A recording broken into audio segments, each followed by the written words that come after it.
លាឈប់ពីការងារមកនៅស្រុកគេលទ្ធផលអត់ដោយការរំពឹងទុកទាល់តែសោះ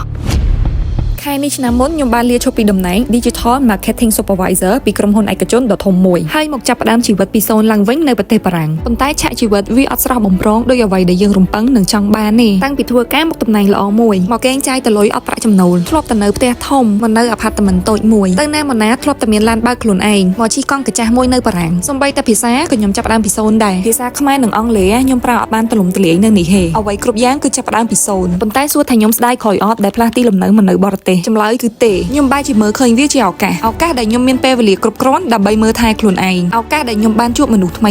ឱកាសដែលខ្ញុំបានចាប់ផ្ដើមបង្កើតមាតិកាដែលជាអ្វីដែលខ្ញុំចង់ធ្វើកាលពី8ឆ្នាំមុនវាជាឱកាសក៏ពិតមែនប៉ុន្តែការផលិតវីដេអូក៏វាមិនរលូនអីដែរខ្ញុំប្រាប់អ្នកទាំងអស់គ្នាឲ្យស្មោះត្រង់ទៅចោះខ្ញុំផុសវីដេអូមួយខ្ញុំបាត់ follower ម្នាក់ខ្ញុំផុសវីដេអូ10ខ្ញុំបាត់ follower សឹងតែ10នាក់ប៉ុន្តែខ្ញុំនៅតែលើកទឹកចិត្តខ្លួនឯងនិងនៅតែបន្តផលិតវីដេអូរហូតដល់ថ្ងៃមួយ Facebook បាន recognize page របស់ខ្ញុំជា consistent creator វាមិនមែនជាអីដែលខ្ញុំរំពឹងកាលពីដំបូងទេខ្ញុំរំពឹងចង់មានការងារដែលនឹងណមួយនៅប្រទេសបារាំងប៉ុន្តែឱកាសផ្សេងបានហុចឲ្យខ្ញុំអញ្ចឹងខ្ញុំត្រូវតែចាប់យកវាអ្នកដែលកំពុងមើលវីដេអូនេះដំណើរជីវិតរបស់អ្នកក៏ដូចគ្នាប្រសិនបើអ្នកជួបបញ្ហាឬឧបសគ្គសូមកុំចាត់ទុកវាជារឿងអាក្រក់គួរតែមើលឃើញវាជាឱកាសទៅវិញ